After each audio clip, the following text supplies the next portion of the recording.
Welcome to Down to Dunk. I'm your host, Andrew Schlecht. We're part of the Athletic Podcast Network. It's a Wednesday pod. Somehow we've let Taylor onto the stream. We got Al Baby Cakes here. Jay will be joining us later on. It's a Wednesday, Friday mashup. Thanks for joining. If you're on the stream on YouTube. Hope you guys are doing well, staying safe. Alex, what's up, man? Hey, what's up? They said it couldn't be done. Combining the Wednesday and Friday pod. Well, look at us now. Most actually only one of the guys from the Friday pod showed up. Right. Taylor? It's wild. We defied all odds to get here. Feels good. Hey, we defied odds just like Isaiah Roby defied the odds last night. The Thunder lose 107 to 118. What were you going to say, Alex? To make his way into your guy rankings. Isn't that right? Oh, he is definitely not a guy, but he was fun. He did some things. Are you sure he's not a guy? Because Nate Duncan had an Isaiah Roby tweet last night. What was it? It was something like, I'm watching Isaiah Roby. I don't know what it was. I'll go look it up. Yeah. He's a good in the pick and roll, right? As a roll man. He's a nice roll man. He is not really big enough to be a full-time center, right? Like he's kind of your small backup kind of guy. He actually surprised me. He looks like he'd be taller than he really is. And then you see him next to other players, like after a foul or something, and he looks a lot shorter than the other team's big guys. He's 6'8". But yeah, he's fine. He had a nice tiny. He had a nice game. 19 points, 7 boards, 2 blocks, 1 steal. Yeah, he had a nice game. But let's not get ahead of ourselves. This is one game. This is one game of Isaiah Roby. He did have a guy move, though. He had a guy moment. He did. He did. What is it? Yeah, Nate Duncan tweeted, "Man, Isaiah Roby just absolutely broke the ankles of Nick Vucevic and cruised in for a big dunk. Roby has really flashed as a face-up guy in his first start." Huh? Wow. He's got the lead talking. The people are buzzing. That move was sick. Honestly, my first thought was travel. My second thought was that's not a travel. That was pretty sick. Pretty sick, man. Was it a travel, though? Because he did kind of shift like twice. I've watched it several times. It was definitely not a travel. But well, good on you, Jay Roby. Yeah. Look, we're already debating travels like we do with James Harden. It's wild. Like Roby is at that level. He certainly can't be that good without traveling, right? He's maybe elevated himself to being a possible fourth big, right? I mean, honestly, what I saw last night was if Horford and Hill do eventually get traded, Roby's going to be getting some minutes. Because there aren't a ton of other options that you would want to see at the big man position. Mm-hmm. Yeah, I mean, it's just funny. They throw out their starting lineup and you're like, oh, you kind of realize they don't really have any real big guys. Like, honestly. Yeah. Which is crazy because that's used to be all they had. You know, I mean, even a year ago, we had Justin Patton come in there and bang some bodies. This is true. Now they have none. Horford's is their biggest guy, and he's not even a real big guy. I mean, he would say he wants to play power forward. They have Moses Brown that they're just keeping on the bench down there. Moses Brown. They could throw him in. He is whenever they need a big body. He's their only true big man, and he's just real tall, and that's it. That's it. That's all you're going to give Moses Brown. After the first, so it's been 3 games, right? Yeah. Big picture. My big picture takeaway is that we are getting to watch some competent basketball. We've gotten 3 good games, good to great, And if you look at what's going on in the rest of the league, I feel like very grateful and blessed because you look at the Christmas Day games, all blowouts. Last night, it was a bunch of blowouts. People are complaining, oh, is the quality of play down? But at least in Oklahoma City, things are nice. Like, even, especially last night, you figure, okay, Horford's gone, Hill's gone. Now we see the tank machine. Now it's going to rev up. Here it goes. And yet we still saw really high quality basketball. Yeah, I could not agree more. I was producing the Daily Ding last night, and we had started with like 2 games and then 2 like backup games for like what we were going to cover, and we had to go to like our 3rd game for each one because they were so bad. Yeah, because they were so bad. Like pivot again. Yeah, they've played competitive ball every night. Even last night when Horford and Hill sat, I was like, okay, we're gonna see what they got. And the Magic have been playing well. Like they're 4-0 this season, and a lot of it is they're getting a lot of lights out shooting from guys. But the Thunder, they're playing hard. That's the real thing about them, is that they just are so competitive, and they play such a competitive brand of basketball. It's crazy, and their offense too. Like they don't run any isolation. They don't run any post up. It is all like dribble drive action, pick and roll, pick and pop. They're playing really, really well, and they're distributing the ball a ton. I mean, almost everybody but Justin Jackson in the starting lineup took 10 or more shots. And the great thing is that it doesn't seem like there's a guy, maybe there is, you can tell me if there is, where the ball sticks when it hits him every time. Like even an 18, well, I guess he's 19 now, like Pokuševski, when the ball gets to him, like he's making a decision. He's usually probably going to jack a 3, but as we saw in last night's game, like he has the ability to be a playmaker as well. And it doesn't seem like there's anybody on the court at any time where you're really worried, like, oh, the ball went to him, now the play's dead. Mm-hmm. Actually, I thought, and this was really funny, but I did think that Lou Dort did that a couple times last night. Where he dropped the ball, and he was like, it's time to get to the rack. You got to let him have those plays. How could you? What plays are you talking about? Like, what did he do? No, I mean, it wasn't anything that stood out as like super egregious, but I just noticed he would get the ball passed to him if it was making its way around, and he would just go ahead and put the ball down on the floor and go straight into some players and just try to get to the hoop. Yeah, that is honestly what he's being asked to do. Yeah, is to really make a good decision on when to drive and when to shoot. Mm-hmm. And to his credit, he's been getting to the basket and he's been finishing, or he got to the free throw line once, he missed both. But I'm really impressed with where he is offensively, because I didn't think even they bring him in off the scrap heap after the draft. And I just didn't think he would ever, maybe never even score 15 points in a game. And he's done that once, and he's surpassed that in the previous game where he scored 26. Yeah, he's averaging over 18. He's averaging almost 19 points per game. It is odd. It is very strange. And while playing really good defense. Mm-hmm. It has been a Lou Dort. The Lou Dort experience has been really great so far.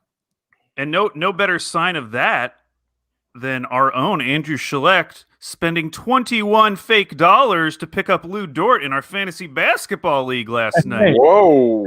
I just had to make sure that I could get him. And also, I'd never spend any of that money anyways. So it's wild that he's being picked up, but like he is. I mean, it's so funny because 2 weeks ago, I think I was sharing those props with you, and there was the Lou Dort prop for points over under, and I think it was 10.5. Yeah. Which, like, you got to feel great about that right now. I mean, we were wondering who on this team is going to score double digits other than Shai, and it's very clear that it's probably going to be Lou Dort. Because he is going to take the shots. And you know what? Like, he's between, I think there's only really 2 guys that can put the ball on the floor and get up an actually good shot. And it's crazy because it's SGA and it's Dort. And then who's after that? Baisley? Maybe? Isaiah Roby. Oh, what the hell, Jamon? Go lay there with the Isaiah Roby take. Well, welcome to the podcast. All right. Sorry I was late, guys. Yeah, never mind. Life. We're glad you're here, Jay. Hey, good to be here. I think Baisley was not very good last night, but I think Baisley's another one of those guys that can score. Yeah. And you're right, man. It's so funny. Like last night, all I could think about when Roby is scoring all those points is I'm like, Andrew said it. Somebody has to score the points. Somebody has to, especially when you have Hill and Horford sitting. Somebody was going to have a night if the Thunder were going to score 100 points. I think he was obviously still impressive, but obviously it was somebody has to score the points. Muscala is shooting over 53% from the 3-point line. It seems sustainable to me. He's a baller. He has a job, and he's really good at it. He has been good. He has, yeah. He's had some really bad moments, but it's time to take that man to the trade machine. That's for real. Although I will say that last night between him and Roby, and I guess you could throw Poku in there, our lack of like interior defense was never more apparent than like Dwayne Bacon just getting anything he wanted at the rim. Yeah. Vooch was like awesome at the rim. So that's something to target maybe down the road as we're starting to think about prospects. Be nice to have some interior defense at some point. Yeah. We need some Evan Mobley. Oh, he's a baller. Can y'all see my screen right now? Yeah, we see you. Yeah. I'm a little terrified to share your screen. Well, I just want you guys to see how this like super emo goth SGA picture. Yeah, it's great. It's really good. That's his mood for the season. Although, were you guys surprised that Hill and Horford sit and SGA takes 10 shots? Yeah, it was kind of weird. I did think it was strange, and maybe he does need to eventually at some point this season be a little bit more aggressive. I mean, he's still got his points, and I think he's trying real hard to develop his playmaking skills, because coming into this season, that was the big question mark. I mean, we know that Shai can score. He can still develop further there, but we know that that's a skill that he's going to have in the league. Whereas, like, I didn't know how good he was going to be in terms of just leading an offense. And early returns are that he's pretty good, and he's getting way more assists, and I would say potential assists as well, because some of these guys can't shoot on a night-to-night basis than I would have ever expected. So I'm sure that's the main reason why he's not taking a ton of shots. He's also just like a wildly efficient player. Yeah. What was he, 8 for 10 last night? 8 for 10. 8 for 10, 7 rebounds, 7 assists. Yeah. 23 points on 10 shots. What's funny, though, is watching that game, like looking at the statistics versus watching, because Alex, I think you hit on this a little bit, is he's trying to really be the man in multiple facets of the game. And one of the things it felt like for me is there were times where he was trying to attack the basket, and the defense knows, like, hey, listen, they have one real basketball player on the floor, and so guard him. But it felt like there were a few times where he was trying to get to the rim and was kind of stopped trying to do that. And so hearing his statistics, and 8 of 10 is incredible. And I remember his passing was something I was definitely impressed with. Not quite as impressed as I was with Poku's passing, but it was one of those things with Shai last night where you could see him trying to do a little bit more. Like, the offense wasn't coming to, in my opinion, it didn't come as easily for him to score as it did for him to do those other things last night, at least against Orlando, I thought. So it felt like it was kind of forced a little bit more on the shooting side of it, which just makes sense that he only shot 10 shots. Yeah. And he's finding guys, he's finding the corners really easily. I've been impressed with what he's been able to do so far. You mentioned Poku. Poku finally got his first NBA points last night. It was on a tip-in, and it didn't feel great, but he got him. Did you notice he got his first 3 taken away from him because they called an offensive foul on Teo Maledon? Yes. when he kicked it out to him, and he drained that three, baby. He did. Nope, offensive foul. Doesn't count. He's so mad. Yeah. That guy has to learn how to control his nonverbal communication, because between the raising the hands up, which he's gotten better at, and he just comes off so dejected when he misses, which I love, man. Like, I have been impressed. I know, and I'm grading on a curve with Poku. I get that, but I have been impressed. Like, his development every single game is different.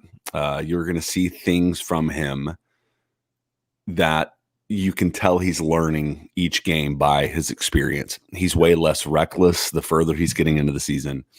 He's shooting it more within the kind of plan of the offense. Mm-hmm. And he's defensively, like, he's just a step behind. Like, that's pretty clearly evident, but he does have some, like, at least I think, natural shot blocking ability. I think he had another one last night. I think him and Diallo both of them blocked the same shot, but obviously he had that one on Mitchell a couple nights ago. And so I know it's easy to get discouraged because he's, I think, 0 of 35 from the 3-point line, but he is doing for me, it's the small things I'm watching him do where I can clearly see that he's learning the game at a higher speed, because it really is going from high school straight into the pros, but not even like an AAU circuit where you're playing against other kind of pro guys. You know, these guys in that second league in Greece aren't, you know, they're pretty far below what he's playing, and he's learning every single game, which I've been pretty impressed. Yeah, I agree. His passing last night was really impressive. And then you're right. Yeah, he's had 2 blocks. I think I don't know if did he have a block in the first game? I don't remember, but he's been blocking shots since then. His passing has been good. He's a pretty good rebounder, and he's just got to get the shot to fall. I think it'll eventually fall. I don't think he's going to shoot like 2% from 3 on the season. I think he's really interesting. I think that nothing has really been discouraging to me watching him so far. It's been 3 games. I think we get like really wrapped up in these early games sometimes, because it's all we have. It's the only information that we have on some of these guys, and people get really worried. I can't tell you the number of tweets I got about people worried about Alexei Pokuševski. It's like, just chill out, just wait. You know what's funny about his passing is, I feel like when they're trying to just pass the ball around on the perimeter, his passes barely ever make it to the next guy. But when he's running a pick and roll and he's like passing through traffic into the lane, it's always spot on. Yeah. Last night he ran a pick and roll with Muscala and got the ball right to him. Yep. And he did a couple down to Roby too. And it was just really good in the pick and roll pass. But then just normal passes, it's like all limp, like barely making it. I think that has to do with him having just straight up skeleton arms, and there's no muscle on there. So unless he has momentum, just tendons. That's all he's got. Just got a few tendons in there. Justin Jackson got his first NBA start, his first Thunder minutes, 29 minutes for our little homeschool forward. It's kind of crazy. First NBA start for the Thunder. Oh, for the Thunder. Okay. Yeah. Any other thoughts on the game? Justin Jackson, first NBA start. No. Okay. Yeah, I mean, have we talked about Teo yet? Teo. It's funny. He might be the most disappointing player so far, which is totally unfair to him. But it's just that he looks so good in the preseason, and then we got to the regular season, and he's looked much more like a rookie. And if that's all we had ever seen, I wouldn't have any really strong opinion on it. But he just played so well in the preseason. I was thinking, oh, this guy's going to be coming in, running a really good offense every time Shai's done out there. He's been a little underwhelming, but that's okay. It doesn't matter. Yeah. But it is something I've thought about. He's struggling with the length of the players he's playing against. That's been a huge problem for him, because he has turned the ball over at times where it's just like, I can't believe he didn't see that kind of thing, you know? But then he'll also have like incredible passes where you're like, I don't know how he saw that. So, I mean, he's definitely had some bright spots in the regular season so far, but yeah, he's not He's not the 20-point per game guy that he was in the preseason. But to me, I have actually been impressed with some of the stuff that he's done. I think that he's going to be a good player. He just needs more experience, really. I mean, these guys, this is the best competition these guys have played against with he and Poku. And they've got a lot to learn. And, you know, I think they'll continue to improve and get better and get more comfortable as the season goes on. Right. And I think it's just to kind of maybe expand on that point. I think that, and you've already kind of alluded to it as well, is there is this 3 games in, making broad assessments on first year guys is not ever the way you want to do it. Mm-hmm. I think for us is we probably also paint those first few years with Harden and Russ. And I am only comparing them in the sense of first or second year guys, but I do think we don't remember the hard moments with those guys.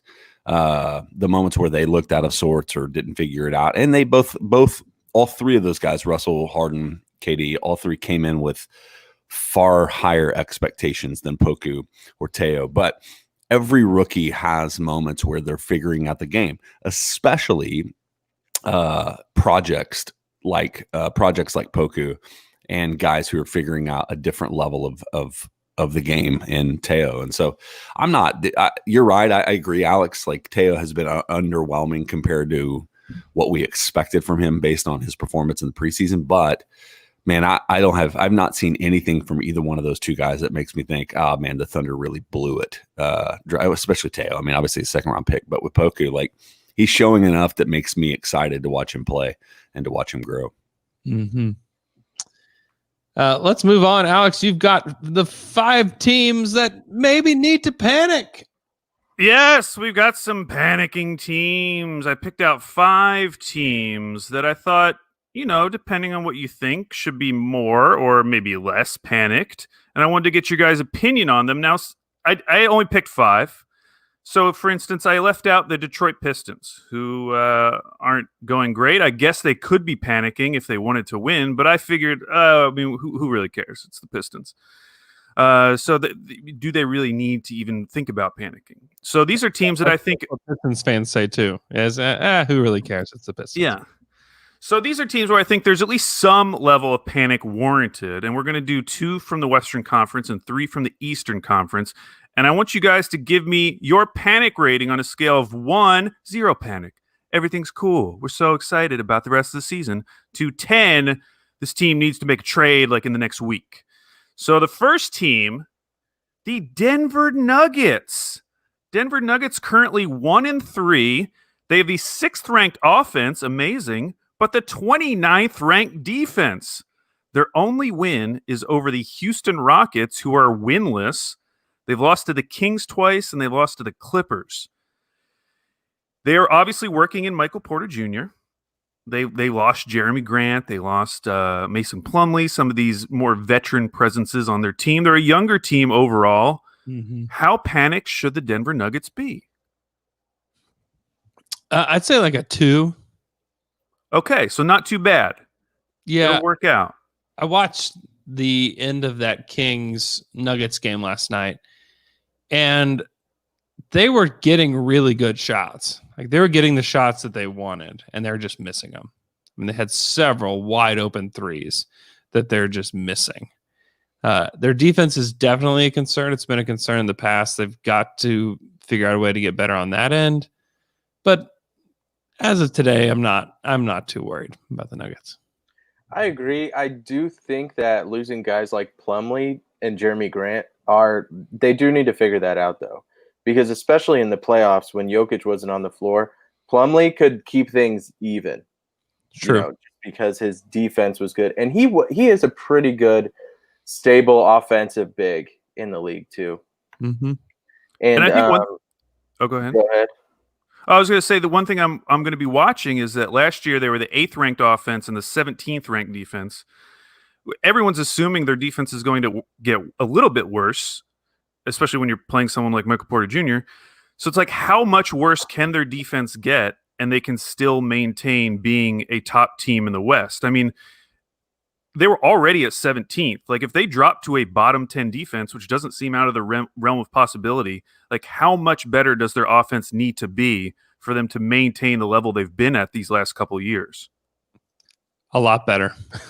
Needs to be a lot better. And it honestly can get there. Did you see Porter's line from last night? Oh, Yeah. he's great offensively. Yeah. 30, 10 on 18 shots, and he had 2 blocks and an assist. He had a really nice offensive game, but he's still -9 on the night, which is the problem, is that he's giving up points when he's out there.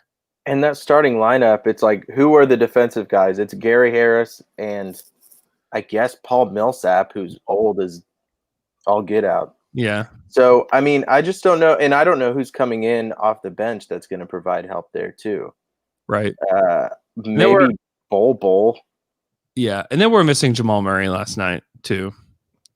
So if they have Jamal Murray, I'm not too worried about him. Okay. They're really only playing 8 guys. They're playing like PJ Dozier plays off the bench, Will Barton plays off the bench, and then Campazzo plays a little bit of minutes, and that's really it. All right. So let me ask this question before you. Sorry, let me ask this question before you move on. So Gary Harris is their most tradable piece to get something back. Like you probably want a wing that can defend. I mean, what are you looking for if you do improve that team? Because I think if you're looking. Here's the only reason I would probably press that panic up a little bit. The Nuggets played in the Western Conference Finals last year. If your bar of expectation is that high, then I think that there's some validity to maybe having a little more panic than a 2 or a 3. Just because 3 games in, which is stupid, I get that. But I don't think anybody would say that they're in that elite level right now.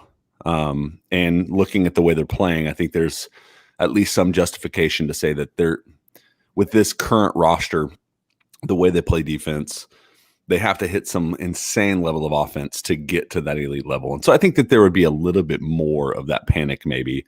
And so I don't know, like if you were going to be in the roster construction or reconstruction for them, like who is the tradable piece that can get you something that matters? Well, that's the problem. Like if it's Gary Harris, and I feel like that's more because of his contract than necessarily him being this amazing asset.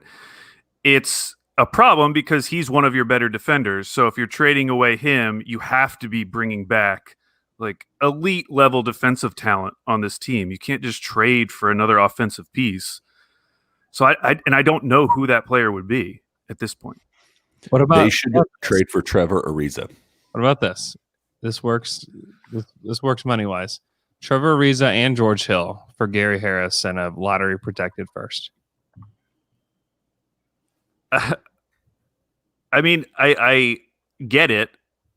Those are defensive minded players you're bringing in, but it still seems like a lot to give up. I know it's like Gary Harris in a first should get you something better than George Hill and Trevor Ariza. Trevor Ariza's not good. How do you know? How do you know? I saw him as recently as last March playing for the Blazers. He played for the Kings last year. Isn't that right? He has flip-flop seasons though, Alex. He has 2 really bad seasons and then he has a good season. So he's on track for a good season. I'm just not thinking of him as an asset right now. He's like a throw-in that maybe the team feels like, hey, if this turns out well, wouldn't that be great? But let's not like go trade for Trevor Ariza. They're not like picking up the phone with Trevor Ariza on the mind. I think the Wizards might think that. The Wizards they love trading for Trevor Ariza. It's their solution to every problem. I mean, should the Nuggets move on from Paul Millsap? I know they gave him it was $10 million for 1 more year this year. Yeah. But they just play him so much, and he's really not like. I mean, he brings a little bit. He's averaging 12 points, but not even 4 rebounds a game. He's essentially a shooter, like a release valve. They really rely on him though for toughness. Because if you remove him, like who do you need somebody that can play the 4 that's like good then. And I don't like a Roby. Like a Roby guy. Okay, let's move on. So we're feeling like low to mid level of panic with the Nuggets, but it's going to be fine. Next, however, our last team in the Western Conference, the Golden State Warriors, who have the best record of all of these teams I'm going to bring up today. They are 500, 2-2, but they have the 26th ranked offense, the 25th ranked defense. Their 2 wins are over Chicago and Detroit, who are combined 1-7. As you know, Kelly Oubre started the season 0 of 17 from 3. But on the bright side, James Wiseman is now the favorite for Rookie of the Year. He's balling. And I just got to say, I've been loving the Golden State Warriors talk on both Warriors Twitter, non-Warriors Twitter. It's all great because everyone's mad and they're all pointing fingers. Warriors Twitter is furious at Steve Kerr right now because he is still trying to run like the beautiful game Warriors, that offense that they ran back in like 2015-16, because except that it's just Steph and then like a G League team around him, like all these guys who can't really pass or handle or shoot, but still trying to run the exact same offense when they probably, like, people on Warriors Twitter are like Steph should be in a Harden-esque role where he just has the ball and you let him make the decision because he's the only good player on this team. Been love reading that. On the flip side, Matt Moore had a great tweet last night that was like, you think if Steph demanded the ball that Kerr would stop him? Like, isn't this more on Steph Curry for still running the same offense that he's run? Like, why isn't he demanding the ball? People are mad at the GM and the owner for surrounding. Like, look at the middle to back end of this roster. It's absolute garbage for the most part, and they're paying a ton of money for it. And the thing I keep coming back to is Steph Curry is 32 years old. He is going to be a free agent at the end of next season. He will be 34 at that point. Are they really going to give him a max contract? And if they're not going to, isn't the move to Trade him. Steph Curry now? Here's what's going to happen with Steph Curry. I guarantee you he is going to be like, you know, this franchise has been great to me, and so I'm going to sign for, 70% of the max or something. He's going to do something that's going to give them the best hookup for the future of the franchise. That seems right. He shouldn't, though. He should not. No, because he already missed out on his second contract because of his ankle problems. Yeah. Like, he got less than which is the only reason this entire freaking thing was able to be done. Alex, so here's my question. I'm not watching the Warriors because I watched that opening. I watched 2 of their games. I thought that was like one of your favorite teams. Because the opening night, they're horrible. Is Draymond Green back? No, and he was supposed to be back last night against Detroit, and now it's got delayed again to the 1st. So I don't know what that means, but basically they saw him practice and were like, yeah, he's not ready. So still waiting. I think I want to say I don't really have too high hopes on what he's going to bring to the team, but I think I have to see this team with him on the floor because he's meant so much historically to that team. I think you have to see this team with him before I really make a larger assessment on when to panic, because in my opinion, they're terrible, like terrible. But Draymond has been such a big piece. Like I said, I think it's hard for me to make like a broad assumption on what the rest of the season looks like, but that roster is like they're in trouble as far as roster building. Like, Kelly Oubre makes a lot of money to not be very good. Andrew Wiggins looks, in the times I've watched him, like I said, only the first 2 games, doesn't look like he really belongs in the NBA anymore. Oh wow, it's Jay. bad, man. Like, I haven't seen anything he brings that's a plus for the Warriors. And if you're not thriving in a system like the Warriors, apparently, that helps guys find the best version of themselves, then where can you go? Yeah, dude, listen to this, Jay. He is Andrew Wiggins is shooting 17 shots a game on 36% shooting from the field. But you talk about that. Yeah. You talk about that Warrior system, and it's interesting because, like, name the young player that they've developed, even when they were good. Like, who is the young player that they actually developed? It wasn't Patrick McCaw. It wasn't Jordan Poole. It wasn't Damian or Damian Jones. Like they had all these late first round picks. All of them have been absolute bust, even though on draft night, everyone was like, oh, what a steal for the Warriors. How did we let them do this? I think I said the phrase, I can't believe the Warriors got Jacob Evans. I think I said that. Yeah, exactly. And like they haven't really developed any of these guys. And this is something I've actually heard like Samus Fondiari talk about and Andy Liu. Like they bring it up time and time again that like you eventually have to hit on one of these back end of the roster guys. And this front office has just not shown the ability to do that at all. Mm-hmm. For all the talk about how this team was built through the draft, it has been like an offer for the last like 5 to 6 years. Yeah. Right. Our comment section's lighting up with Jordan Bell. Like that's the most. He was the classic. Another one. I can't believe I remember, I think it was Doug Gottlieb was one of the guys, which, whatever with that guy. But, oh my gosh, how did they pull off getting Jordan Bell? Like the whole thing changed. This guy is going to be, dude's not even in the NBA. I think we talk about Jordan Bell for like 3 weeks in a row now. Yep. My favorite about the Warriors is that they're paying so much money for a team and they have to, because of their situation, they have to start a two-way player. And Juan Toscano Anderson. Like, it's just so exactly. So funny. I mean, they're paying through the nose for this team, and they're starting Juan. It's just unbelievable. They're paying through the nose in a season that they were supposed to start reaping all the huge financial benefits of their new stadium, which is empty. Light years, baby. Light years. Okay, so give me a rating, though. How panicked are you? 1 to 10. What's the scale to 10? 8. Yeah, 8, 7, 8. 6. Oh, Andrew's still feeling hopeful. Yeah, I don't know. I mean, they've been bad, but I think Draymond will actually help a lot just because he's competent. And he does the things that Steph needs because he can move the ball well. He's going to defend. I think he will actually help quite a bit because I think he will help James Wiseman's development too.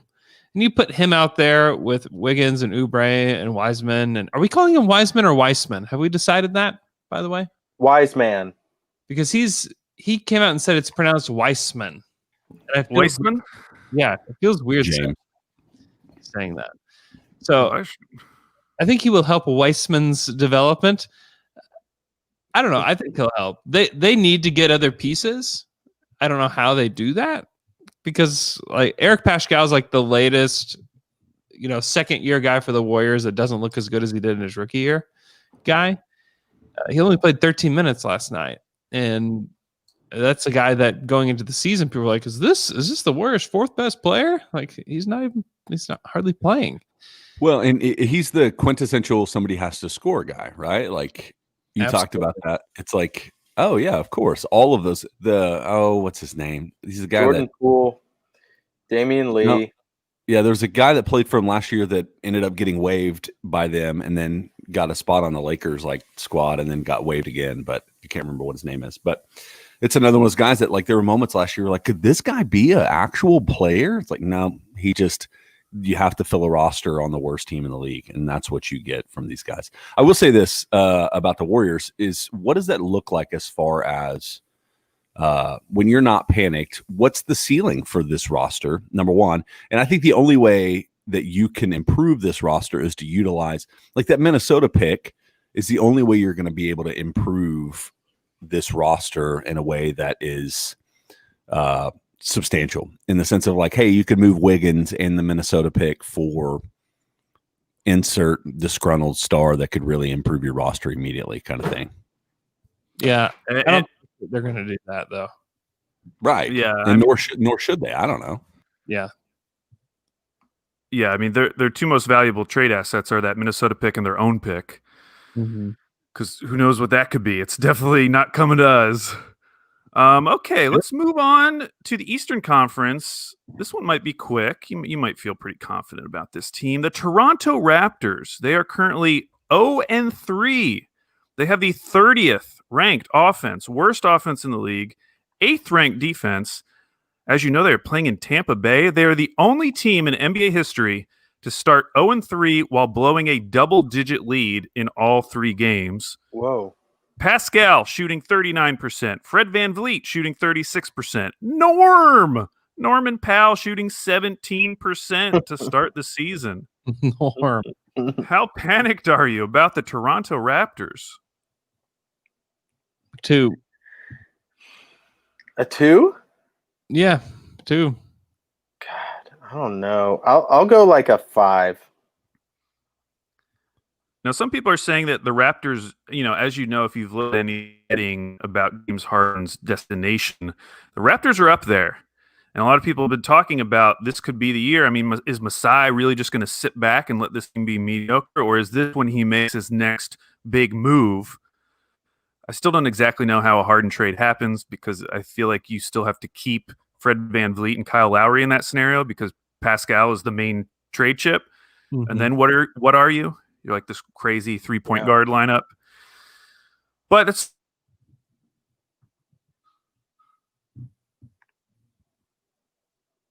Uh-oh. That's not just me. No, it's Alex. No. He's gone. something to consider as well. Oh. We lost you for a minute, Alex. Yeah, we lost you for a sec. Oh, sorry, I'm back. So yeah, you have to trade. So just looking at their roster, I think it's, and I know that rosters have done this before, or NBA teams have done this before, but Kyle Lowry, like I feel like he's got to be an untouchable guy for your team, right? Like he is the Raptors. He is, although he is on an expiring. He's an expiring $30 million contract, which, pretty quickly there with just a few other pieces you could get James, but I don't think they would do that, but I don't know. I mean, say you do trade Kyle Lowry. Basically, you switch Kyle Lowry and James Harden, and then Raptors can give other assets. So you have James Harden, Pascal, OG, Fred VanVleet, and then the bench. I mean, is that really is that a team that could win the East now? I guess it is. I think so, but they won't get the deal done without that. That's not the deal that they would do. That the Rockets would do. They have to get Siakam. Yeah, right. Then that's stupid. Yeah, you just have to. I think the issue with the Raptors, why I'd probably go a little higher on my panic meter, is there's just not the ceiling for that roster is just kind of blah to me. Like you have a high expectations for what Siakam can be, and he has to hit a really high level to bring that roster higher than what it is. But once again, like I think the Raptors will be a good team. I think they'll probably be a playoff team. But it depends on kind of what you want to do, because they were the number 2 team in the East last year at the end of the year, right? Weren't they the 2 seed? Or was Boston? Yeah. I can't remember. But the Raptors were up there. And so I think it's based on the expectations from their past success. I think that the panic would be a little higher than that. But you don't, and that's the same thing with the Warriors. It's so hard. Is like, would you give up? Like, yeah, of course the roster for the Warriors is in this like disarray, but they won 3 championships. Like a lot of times on the other side of championships, you have a roster that's bloated and overpaid, but it was worth it for what you had in those 3-year run. It's the same thing with the Raptors. Like the Raptors are just looking for like, hey, let's just be mediocre because we won the championship a few years back, So I don't know. The roster doesn't excite me. Norman Powell, Fred VanVleet, I think I like Fred VanVleet, but I don't know if I would be super excited for him to be the primary piece on a team going forward. But I don't know. I don't panic about him, but I don't get really excited about him either. Okay, next, the Chicago Bulls. They are 1-3. 24th ranked offense, 19th ranked defense. They got their first win last night over the 0-4 Washington Wizards, who we may be getting to next. I wanted to bring up the Chicago Bulls because, our old friend Billy Donovan, he jumped off our sinking ship and went on up to Chicago to lead this group of young, talented future stars, and hasn't looked great so far. Hasn't looked good at all. Larry Markkinen already dealing with some minor injuries again. Wendell Carter Jr. finally starting to play a little bit better. Zach LaVine has been solid the whole time. Kobe White seems like not a guy you want to be your lead ball handler, but definitely deserves a spot in this league. Uh-huh. I just don't know what they're doing. And I don't even know if I should be panicked. Maybe this is part of the plan. Maybe they weren't expecting to be good, and it's just I'm basing it on me and Andrew saying that they could be a dark horse playoff team and getting very excited about them a few weeks ago. Yeah, that's kind of where I was at when you brought it up. I was like, I don't know. Is there any expectation on this team to be better than maybe 500?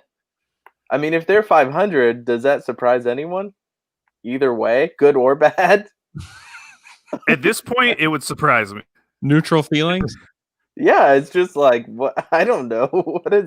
What is the expectation on this team? They're expected to be better. I'll say that. They're expecting themselves to be better too. Yes. Here's where they were. Here's the mindset of Chicago is that, oh man, guys, we have made it through this horrible rebuilding process. We're on the upswing. Let's go get us a real coach and let's make a push. Let's go make a push. And this is not what Billy signed up for. This is not what they thought they would be. Now it's a very small sample. They really suck coming out of the game. Maybe they'll be better halfway through the season, maybe. But if this is where they are, like the panic is like 8 or 9, because if this is your team, where are you going? Where are you going? What do they do? I mean, they've got to, like, they maybe need to trade Larry Markkinen because do you want to pay him? Do you want to pay that guy? You're going to have to pay. Well, between him and Otto Porter is an expiring contract, and he's not in your. Isn't that right? Any expiring? Yeah, they just let him go, right? I don't know. Like, would you? So if you want to be good, and I know Otto Porter isn't necessarily a piece that's going to get you a guy. Like nobody's like, oh yeah, we'll take Otto Porter and you can have somebody that can contribute on a high level. But I think about like the Bulls have their own draft capital, which is going to be now you just protect the living crap out of the draft pick, but trading a future first and Otto Porter to get you somebody that can come in and immediately help your team, like that, it just depends on what you want to be. I think you're right, Andrew. I would agree that I think the Bulls plan to be better than this. What did they let the Hawks score, like 75 or 80 points in the first half in their opening game? Just crush them. Which apparently the Hawks are good-ish, maybe. Yeah, they're all right. Better than the Bulls. Way better than the Bulls. But that's the thing for me is I think there's moves that could be made, but you just have to kind of define what you want to be. Like, are you content to just ride this out for 3 more years? And I don't think the Bulls are. The Bulls have been in this like perpetual state of mediocrity to awful for a decade now. Yeah. And if I was a Bulls fan, the panic would come from the fact that I don't know if there's anyone on the roster who like I'm absolutely confident needs to be on the roster next season, except maybe you would say Patrick Williams because they just drafted him. But like, if they could get a better piece, like, yeah, I would trade Markkinen, I would trade Wendell Carter, I would trade Zach LaVine. Like, I don't have a strong attachment to any of these guys. It's not like they have a piece like a Shai where you at least feel like, okay, well, at least we have Shai, we have something to build around. Like, they just have all these like amorphous assets, like young assets on their team, but none of them. You could rank them in a bunch of different ways, and I would just shrug and be like, yeah, I guess I could see it that way. But I also think their problem is like, let's compare them to the Hawks, right? The Hawks have their best players are 2 young guys too, Trae Young and John Collins, and they have other young guys that are playing, but they also have Rajon Rondo, Danilo Gallinari. They have these veteran players that are still really good that kind of round out everything and fill in all the gaps. And the Bulls don't have any of those guys. It's all young guys, and then like, hey, Zach LaVine, I hope you're really good. I guess it's why would you have the confidence to go get those type of players? Like, who are you building around? Like, why bring in a guy? Who are you building that around? Like, it makes sense when you have someone like a Trae Young. Even John Collins has probably better value than any of the young players on the Bulls. Yeah. Oh, no. Somebody surely would take LaVine over John Collins, right? But I mean, they also. Oh yeah, but I don't really think of LaVine as like the young guy. Okay. I mean, they believe that Lauri Markkanen and Wendell Carter are those guys. Are their young need to guys, stop. and if they can just stay healthy. Yeah. Yeah. The Bulls aren't. This is not where you want to be. I like the idea, Levine. I don't know. I mean, he is offensively really impressive to me. I know that he has some deficiency on defense, but this is not where you want to be. You've got a bunch because they had a lot of expectations for. I always want to say Kobe. Is it Kobe White? Kobe White. Okay, It's Kobe.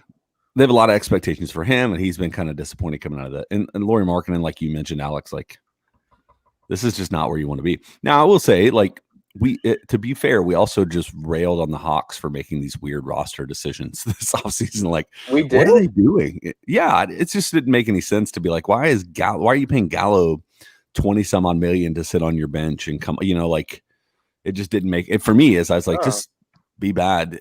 They just pushed the let's try to be good real quick button probably sooner than I would. Oh, I see. Is what I felt about it.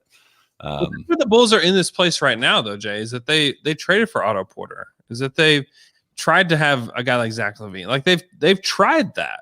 That's the reason that they're in this position now, is because they did what the Hawks did years ago. Because they wasn't Otto Porter done though? Didn't they change over? Otto Porter was a Garpax signing. Garpax or trade, yeah. But that's like you're seeing the remnants of Garpax today. No. Would you trade Trevor Ariza, George Hill, Darius Miller, and the Warriors pick for Otto Porter and Lauri Markkanen?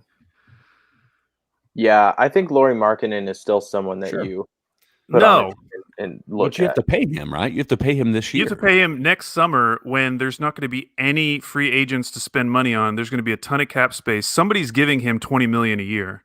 Yeah, but like if you're the Thunder, who cares? Yeah. Oh, that's the same argument I made for Kelly Oubre, and now you're wanting to throw it all away for Lauri Yeah, but Markkanen. Kelly Oubre sucks. Kelly Oubre does suck. No, he plays really hard. Even when he's missing shots, he's doing other things on the floor, and he looks great doing it. I feel like Markkanen could be one of those guys that succeeds outside of like his first situation. Yeah. Like he's got a skill set like the Thunder are clearly looking for. Is like big, versatile, can do lots of things on the court. Like those are the kind of guys they're looking for. And the Thunder are under the salary floor, and they're going to be even further under the salary floor come the summertime. It's like you have to pay somebody. I agree that you have to pay that actually somebody, makes a lot of sense. but you have to feel super confident about a guy that just hasn't played that much in the NBA, because you're not only trading for him, you're then in your mind committing to matching whatever offer sheet he gets. And now you have that guy on your roster, and you probably need to play him.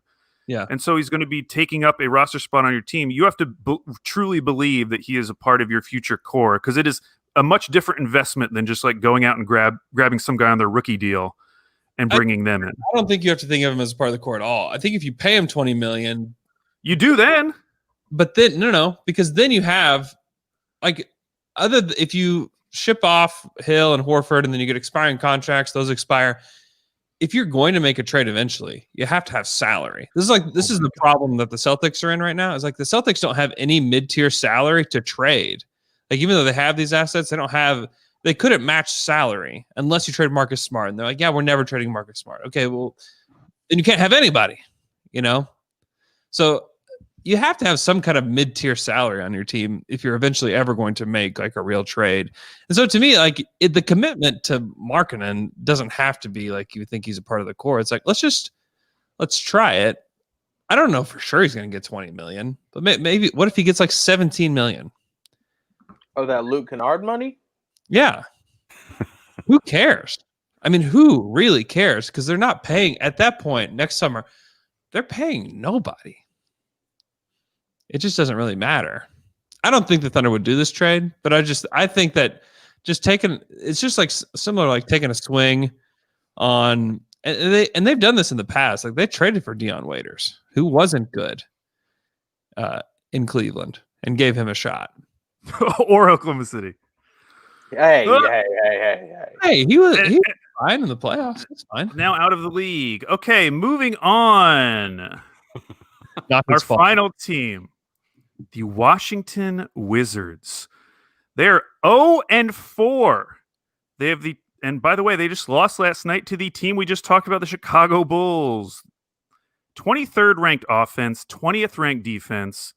Did you know Scott Brooks, we didn't talk about this in any of our preseason pods, but Scott Brooks was the favorite for first coach to be fired prior to the season, which at the time I thought was very interesting. The other thing I thought was interesting prior to the season that I texted Andrew about was that 538 projected the Wizards to have the exact same record as last year's team, which I found shocking at the time. But now they're 0-4. This is a tweet from Becca Winkert. She said, Bertans said he didn't play basketball for 7 months, and he's going to have to ease his way back into competing with top players. Why didn't he play basketball at all? Hasn't touched the ball. Why didn't he play basketball? I don't know. He had some time off. There was no need to. Oh, my God. That is so funny. And then last night, Bradley Beal's brother tweeted, Buddy must want to get fired. Everyone's assuming he's talking about Scott Brooks.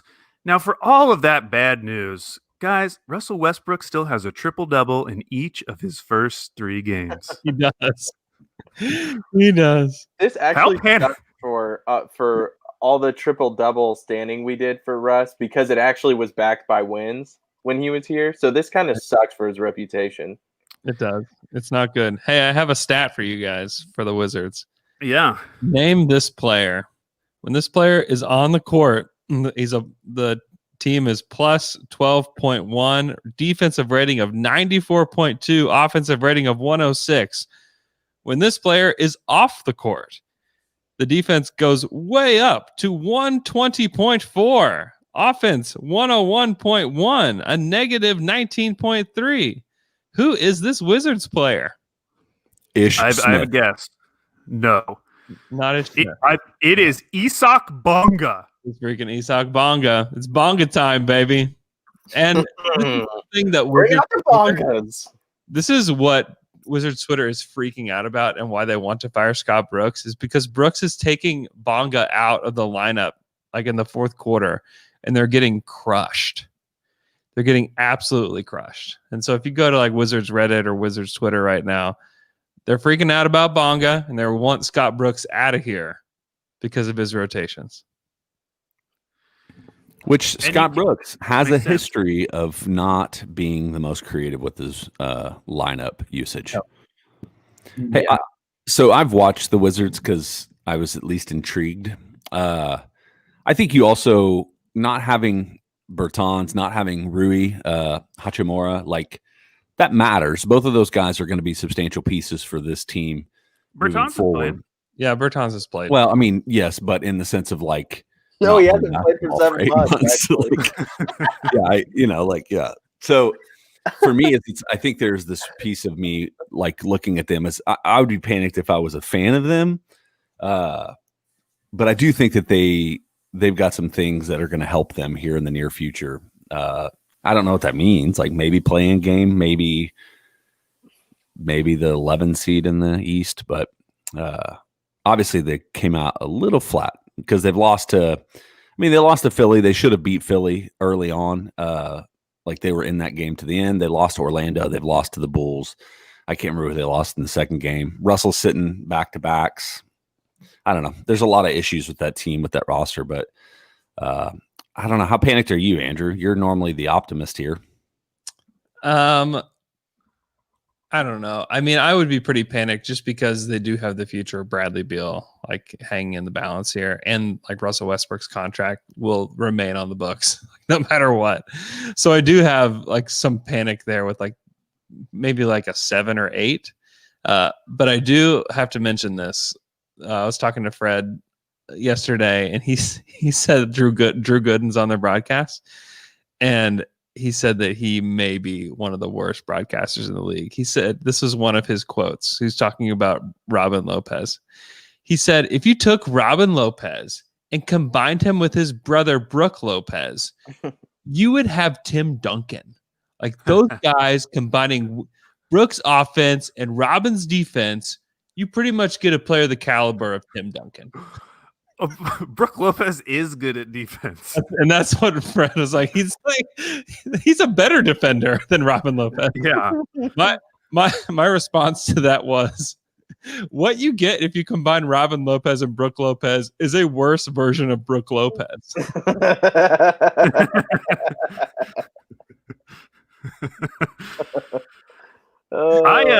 I am panicked about the Wizards. I was looking forward to watching them coming into the season, and that first game against Philly, they were very super competitive. So I still have hope that they can get back on track.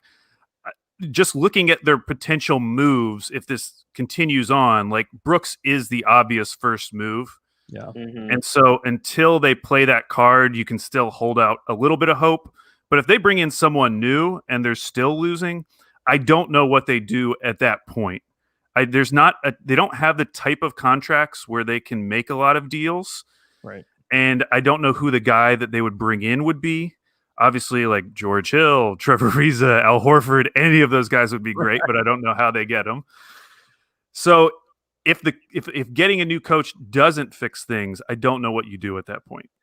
Actually, I do know it's probably Bradley Beal. If you're the Thunder, would you trade George Hill for Troy Brown and Ish Smith? No. Okay. Why? Something that was posed to me yesterday. I don't know. George Hill had that quote about how we're Oklahoma City. We play to win. And now I'm not accepting anything less than like a first.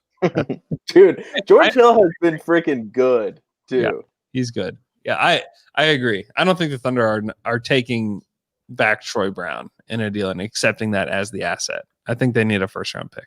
Give us back What about Isak Bonga if they don't really value him that highly. Right. Andrew, would you do Horford, Ariza, and Hill for Russell Westbrook? Next question. Okay, well, that's the end of our panic team. So I think we're moving on to bold takes. We got to do bold takes. We almost have to do rapid fire because we're at an hour right now, and I've got something in 7 minutes. What, your chicken pot pie's done? What's that? Okay, I'll go first. Go ahead, Al. So first of all, I came up with bold takes last week before our first game was postponed. And a week in, I'm already abandoning them because I'm so embarrassed by them. I'll just tell you the funniest one, which this was my hottest take, which I am now abandoning, not counting as one of my real ones. I was going to predict that Hami gets an offer sheet from another team in restricted free agency. Okay, but moving on. Okay, my league-wide take, bold take, this is something I wouldn't even thought to say a week ago. And now, first of all, it's true right now, and yet I still think it's a really bold take, which is this. Jeremy Grant will average more points per game than Russell Westbrook. Currently true. Is it really?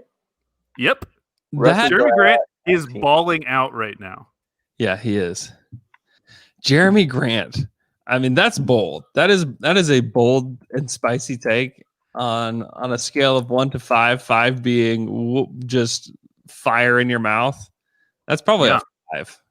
Okay, because right now he is averaging 22.8 points per game. And when you look at the Pistons roster, the only two guys that you think would challenge him for points are Blake Griffin and Derrick Rose, who are hurt all of the time. Blake Griffin's in the concussion protocol after last night's game.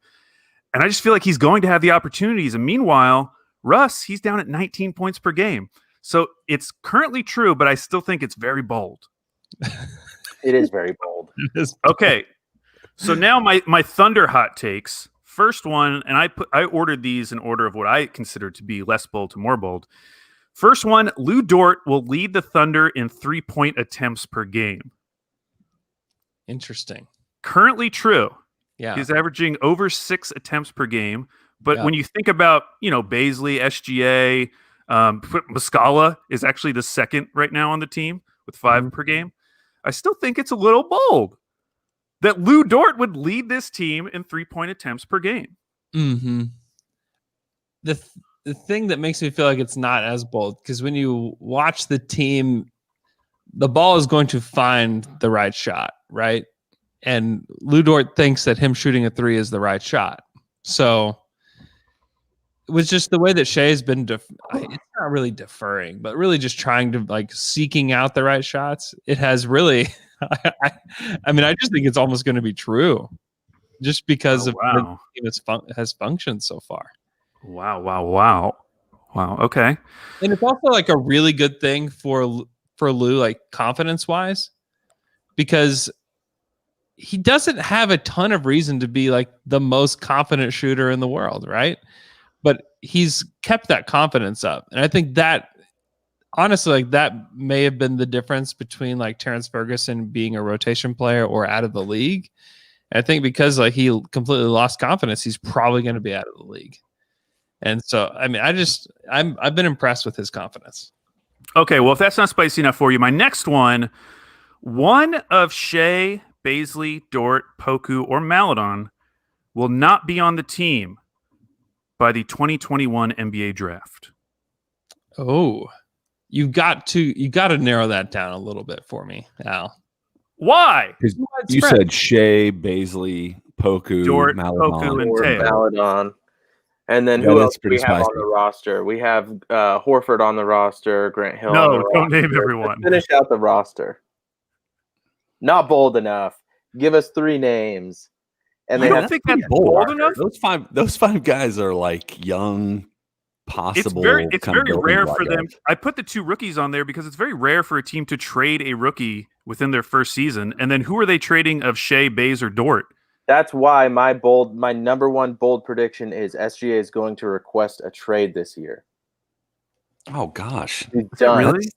It sure is. He's not. Listen, why are we just assuming that SGA is down with this? I feel like that's on us. He has not said like, "Oh yeah, I understand," and he's not very good in public. We don't really know him. I'm not sure a third-year player really comes in and starts demanding trades. I mean, he's pretty good. He's on Twitter. Everyone's talking about how good he is. Wow, he's a very special player. Very special player. Hill and Horford are still here, so he can deal with it. They can still win games. When they're gone, he might be pissed. He may not want to do this. He doesn't really. He's a fashion man. He's in Oklahoma City. Yeah, there's why would he stay here? Of any of this, by the way, but So there's 0 indication of any of this, by the way. Yeah, welcome to bold predictions. Okay, right, so I have one more. Hold on. Go ahead. Yeah. My final one is that the first Thunder trade of the season will not involve Al Horford or George Hill. Final. Well, apparently it's going to be Dort or Baisley. Could be. I've left myself a lot of options there. It could be a Trevor Ariza trade. It could be a lot of things, but it will not be Al Horford or George Hill. Could be trading Isaiah Roby at the top of his peak of his powers here. It could be. Okay. Tayshaun, we've got your first bold prediction. SJ will demand a trade. You got my first one. The second one is everyone's saying SGA is going to win most improved player, but he was already pretty good last year. So I think Dort is actually going to win most improved player. Okay, Dort MIP. Yeah, for the league, because OKC is going to have just a better record than what they want to. So they're going to be in middle of the pack, not make the playoffs. They're going to piss us off because they're not going to get a good enough pick, but they're going to be good enough to where they're like, man, OKC really outperformed expectations. Look at Dort averaging 25 points per game on 50% from 3, most improved player. So I think we have to like bold predictions have to be bold, but don't they have to also be possible? How is Dort winning most improved player not possible? Because nobody cares about Dort. Dude, people care about Dort right now. Twitter is all about Dort right now. Yeah, Oklahoma City Twitter is, but nobody on league-wide is going to vote. No. Nobody is going to vote for most improved player for a team that wins 30 games or 20 games.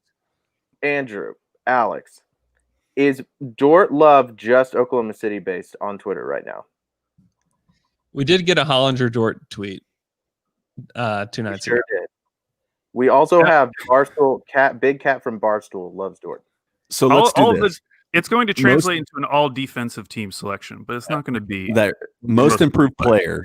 Most improved player over the last 5 years: Brandon Ingram, All-Star; Pascal Siakam, All-Star; Victor Oladipo, All-Star; Giannis Antetokounmpo, MVP, CJ McCollum, Jimmy Butler, Lou against Dort.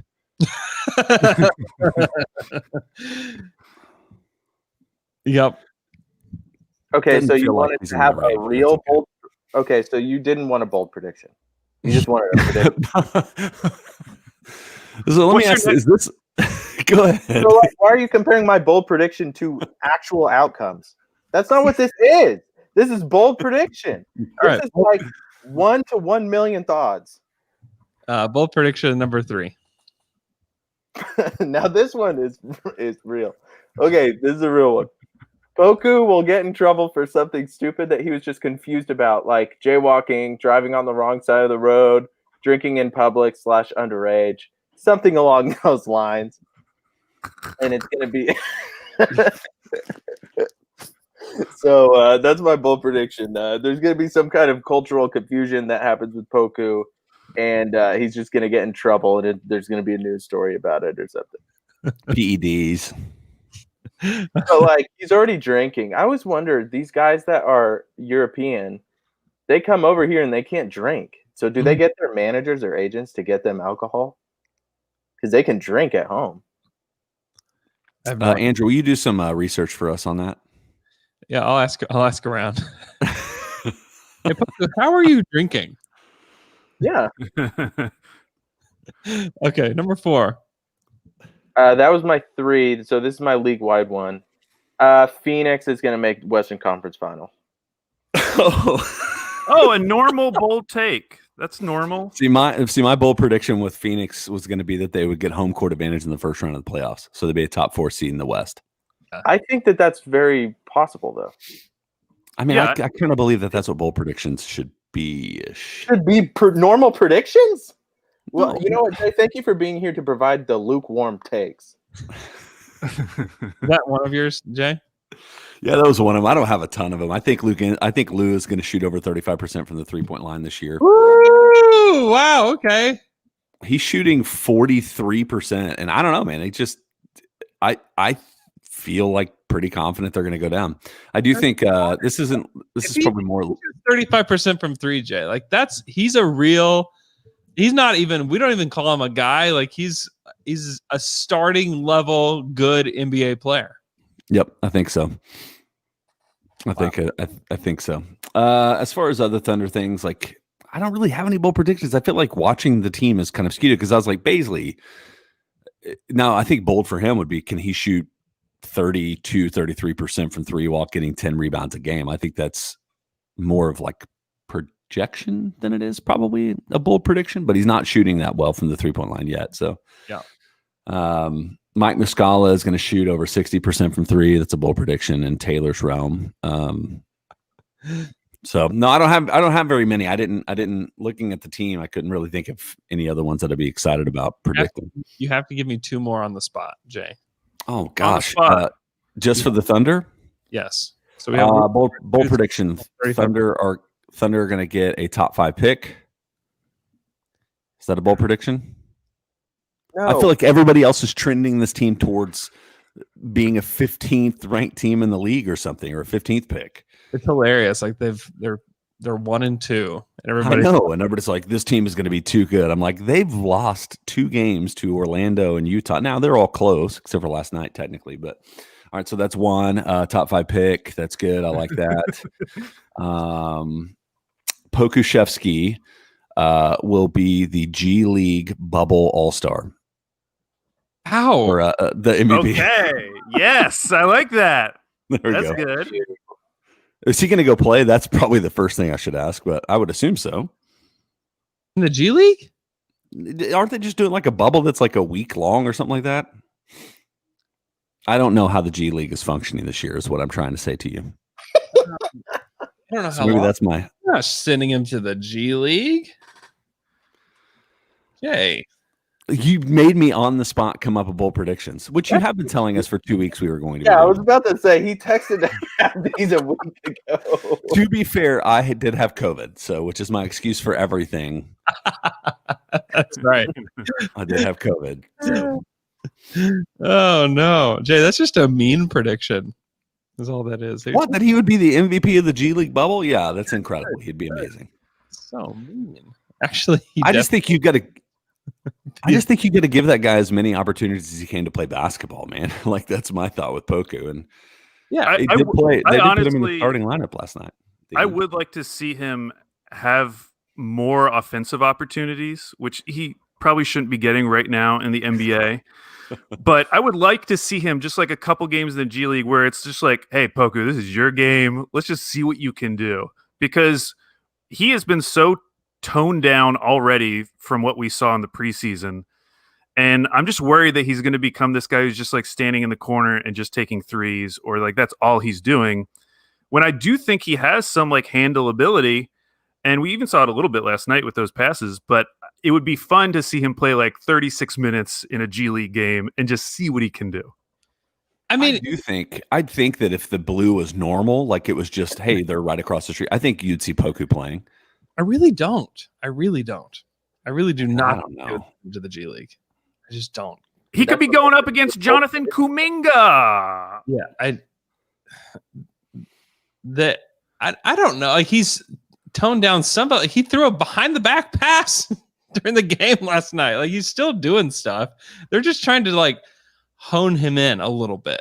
They're not like I don't know. Like he's running pick and rolls. He's not just a guy that's just standing there. Andrew, Yeah, but I just want him to play all sorts of games. Yeah.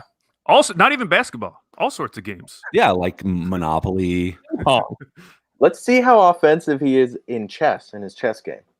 How aggressive is he there? I'd want Poku board game YouTube channel. Him just playing games. I would watch. I'd watch Poku do anything. No, and I just want you to know, like, this is not me ragging on Poku. I just want to see, like, he needs basketball. He needs to play as often as he can in real game settings. And so for me, I'm like, throw him down in the bubble for a few weeks or a week or however long. I don't really know what's going on in the G League. They're going back to Disney World, but it's a bubble. I don't really know. It's not high on my priority list. Guys, I had COVID, so pretty much. I had COVID. Couldn't find out what's happening with the G League. No. I'm going to go ahead and include it in my bold predictions. Okay.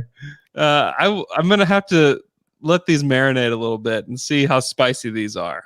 And I'll let you guys know the spice rankings. I'll put those out on Twitter later today.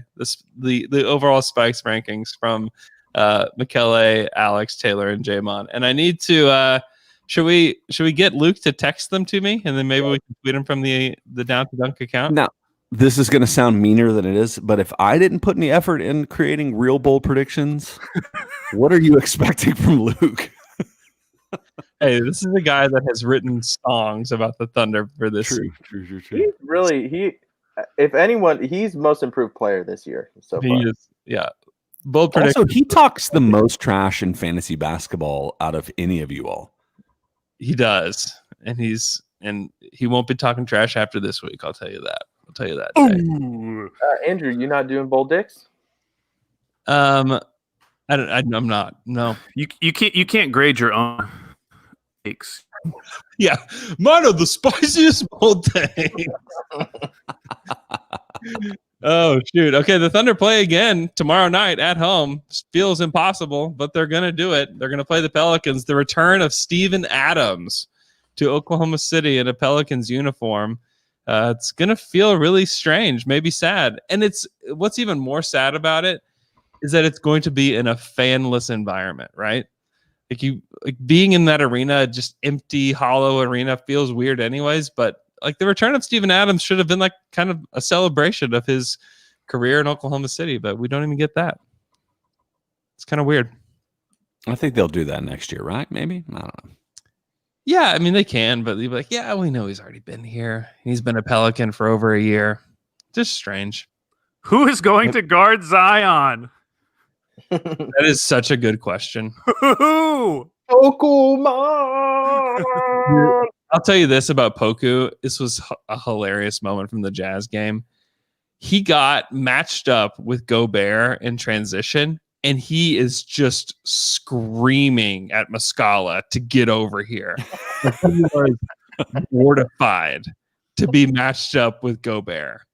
He was like, get over, like, they ended up making the switch. It was before they even got into position. They're like running down the lane. And he's like, Mike. Is that what Poku sounds like?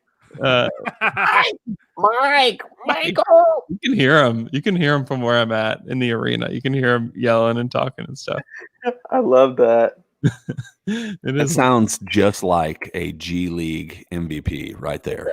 Oh, you're such a hater, Jay. I just cannot. That's not hate. That's you value. hate him. Oh my gosh, you think he's nothing but a G League player? I freaking love Poku, man. Keep shooting it, man. Keep shooting it. Hey, my bold prediction is that at some point he will make a 3-point shot. That's bold at this point. Right? That's your boldest pick. Yeah, I don't know who. I mean, I guess Baisley guards Zion, right? Oh, that's going to be, yeah. Unless you want to put Horford on him, but then, I don't know. And Steve-O. That's going to be bad. By the way, Steve looks pretty good on the Pelicans. It's a pretty good fit so far. He's doing his thing. He's setting. Yeah, they have spacing issues still, though. Like watching them play, like it's still very clogged, but. Yeah, huge spacing issues. But he and Brandon Ingram's two-man game has really been nice. Well, and they do a lot of high-low with Steve to Zion too. That's been really Steve is really good at getting Zion the ball, which has been fun. I mean, they're pretty fun to watch. Pelicans are. Yeah. They got routed by the Western Conference Finals Phoenix Suns though last night. They did. Zion, for like all the offensive skill he has, has been really bad on defense. That's something to watch for his development. Dort on Zion actually may be real. Paul Hong and the wow. That's funny. Oh, that's true. That's true. That's some thickness. That's what we all want. Thanks so much for listening to our show. We appreciate you guys tuning in on YouTube as well. Be sure to leave us a 5-star Apple Podcast review. Hope you guys have a great New Year's Eve. Please celebrate responsibly. Stay safe and Happy New Year.